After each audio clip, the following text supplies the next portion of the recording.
আমি চা খাইতে যাবো, কেউ কেউ চা খাইতে যাইবো। গেলে তো যাওয়ানি যায়। 1 ঘন্টা পরে ওরা একটা বেঞ্জিন খাওয়া লাগবে। 1 ঘন্টা পরে পরে খাওয়াইতে পারুম না, 10 মিনিট পরে পরে টেস্টটা খাওয়াম। আমি এখন গার্লফ্রেন্ডের সাথে দেখা করতে যাব, কেউ কি যাইবো? জানতে জানি না।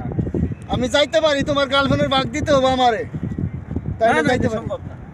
আমি এখন মিলতে চাই, কেউ কি মিলবো? মিলতাম না। না মিলতাম না। আসসালামু আলাইকুম ভাই, আপনাকে ভাই তিনজনের ভিতরে কি লয়ে ঝগড়াঝাটি লাগছেন ভাই? আরে বন্ধু বান্ধব মানুষ, কি কথা শোনো না, এই বন্ধু বান্ধব কাজটা ঝগড়া গেছে, হ্যাঁ কার জীবনে মিলতাম না ভাই ভাই। বন্ধু বান্ধব কাজে ঝগড়া করা ভালো না তো, মিলামেশা চলতে হইব। মুরব্বী মানুষ কথা হন না, কি করবো? না মুরব্বী মানুষ ভুল করছেন, আপনারা ভুল করেন না। আপনারা সবাই মিলামেশা থাকেন, একলগে মিলা যান, ঠিক আছে? কেউ কাজে ঝগড়া করেন না। তখন আপনি যখন কইছেন আপনি মুরব্বী মানুষ, আপনার কথা তো অবশ্যই মানতে হবে। আপনারা সবাই মিলা যান, আল্লাহ আমরা সবাই মিলা যান, একলগে মিলামেশা থাকবেন সবাই। ওকে। সবাই মিলা যান। আমরা তীর বন্ধু।